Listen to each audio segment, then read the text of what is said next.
உடம்புல இந்த கொழுப்பு ரொம்ப அதிகமா ஆகுறதுனால தான் டயபெட்டிஸ், ஹார்ட் அட்டாக் அப்படின்ற பிரச்சனை எல்லாம் வருதுங்க.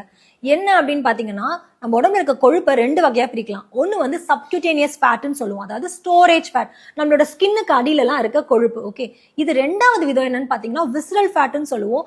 இது கிட்டத்தட்ட நம்மளோட ஆர்கன்ஸ் எல்லாம் ப்ரொடெக்ட் பண்றதுக்கு இருக்க ஒரு ஃபேட் தான். அப்ப இது ரொம்ப நல்ல ஃபேட் தானே அப்படின்னு கேட்டீங்கன்னா, அது அளவு கரெக்டா இருக்க வரைக்கும் அது நல்ல ஃபேட். ஏன்னா உங்களோட ஆர்கன்ஸ் எல்லாம் ப்ரொடெக்ட் பண்ணுது.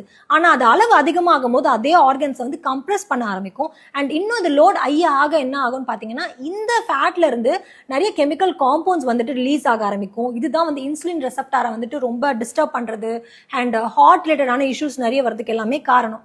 ஸோ நிறைய பேருக்கு ரீசன்ட் டைம்ல இருக்க பெரிய பிரச்சனையே இந்த ஆர்கன்ஸை சுத்தி இருக்க இந்த விசரல் ஃபேட் வந்து ரொம்ப ஹையா இருக்கிறது.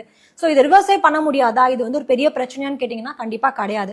நீங்க ப்ராப்பர் டயட் இருக்கிறது மூலியமா இதை நம்மளால சரி பண்ண முடியும். ஆனா ஒரு விஷயம் நான் கெப்டான் சொல்லிட்டே இருக்கிறது என்னன்னா, நீங்க ஒரு டயட் போறீங்க, ஒரு லைஃப் ஸ்டைலை மாத்தணும்னு நினைக்கிறீங்கன்னா அதுக்கு முன்னாடி நீங்க யோசிக்கணும், இந்த மாதிரி உங்க ஹெல்த் வந்து வர்சன் ஆகிறதுக்கு எவ்வளவு நாள் ஆச்சு, எவ்வளவு நாள் நீங்க அன்ஹெல்த்தியான ஒரு லைஃப் ஸ்டைல் இருந்தீங்கன்ட்டு.